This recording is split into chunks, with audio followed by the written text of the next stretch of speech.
relationship with God always begins at the point of revelation. You cannot have a relationship with a God that has not been revealed to you.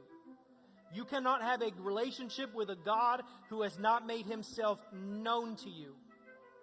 And in the story of Saul on the road to Damascus, what we find is not Saul making any steps towards God, but God interrupting Saul's plan and God initiating a relationship by revealing himself to Saul. God initiated it. It's kind of like those game shows, those TV game shows that say, and what's behind curtain number 3? And all of a sudden the curtain opens and it's a brand new car. The curtain's opening didn't make the car manifest or pop into existence. The car was always there. It was just hidden by a veil, by a curtain. And the pulling back of the curtain only revealed what had always been there. And that's what God does when he reveals himself and revelation comes. And it's not that God is just now all of a sudden there, but God now pulls back the curtain and reveals himself as the God who's always been there.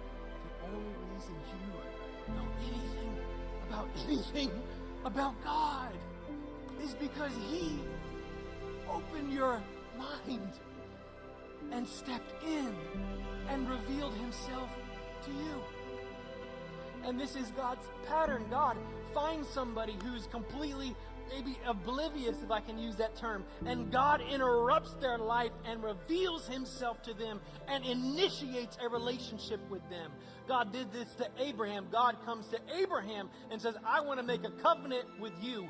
God did this to Jacob. When Jacob is asleep, all of a sudden he has a vision of angels going up and down a ladder into heaven. God does this with Moses. Moses is on the backside of the wilderness, and all of a sudden a fiery burning bush breaks out and begins to speak to Moses out of the bush. God did this to Samuel, and Samuel is a little boy sleeping in the temple, and all of a sudden he hears a voice saying, Samuel. And God is the one who initiates the relationship. It is not something that I can conjure up. It's not something I can pull myself up by the bootstraps. It's not something that I can make happen. I cannot twist God's arm. I am literally depending on him, that if I am going to know him, he's got to introduce himself to me.